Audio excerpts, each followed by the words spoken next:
ഓർമ്മയുണ്ടോ? ആയിഷ ബീവി റളിയല്ലാഹു അൻഹയുടെ മടിയിൽ ഹബീബായ നബി തങ്ങൾ തലവെച്ച് കിടക്കുകയാണ്. ഹബീബ് ഇന്ന് ഉറങ്ങുന്ന വിശ്രമിക്കുന്ന പരിശുദ്ധമായ പച്ചക്കുപ്പയുടെ താഴെ അത് ആയിഷ റളിയല്ലാഹു അൻഹയുടെ വീടായിരുന്നു. ഹുജ്റത്തു ആയിഷത്തു സിദ്ദീഖ റളിയല്ലാഹു അൻഹാ. ബീവി പറയുമായിരുന്നു മറ്റു ഭാര്യമാരോടെല്ലാം, ഹബീബിന്റെ ഭാര്യമാരോട്, സഹധർമ്മിണികളോട് ബീവി പറയും, പെണ്ണുങ്ങളെ, എനിക്ക് അല്ലാഹു നൽകിയ സൗഭാഗ്യം നിങ്ങൾ ആർക്കെങ്കിലും കിട്ടിയിട്ടുണ്ടോ?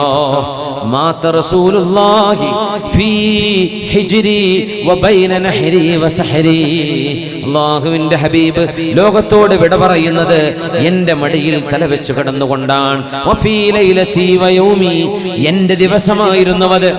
വഫീ ബൈതി, എന്റെ വീട്ടിൽ കിടന്നാണ് ഹബീബ് വഫാത്താകുന്നത്. അത് മാത്രമോ, ഈ ലോകത്ത് നിന്ന് ഹബീബിന്റെ വായയിലേക്ക് അവസാനമായി ചേരുന്നത് എന്റെ ഉമിനീരാണെന്ന് ആയിഷ റളിയല്ലാഹു അൻഹാ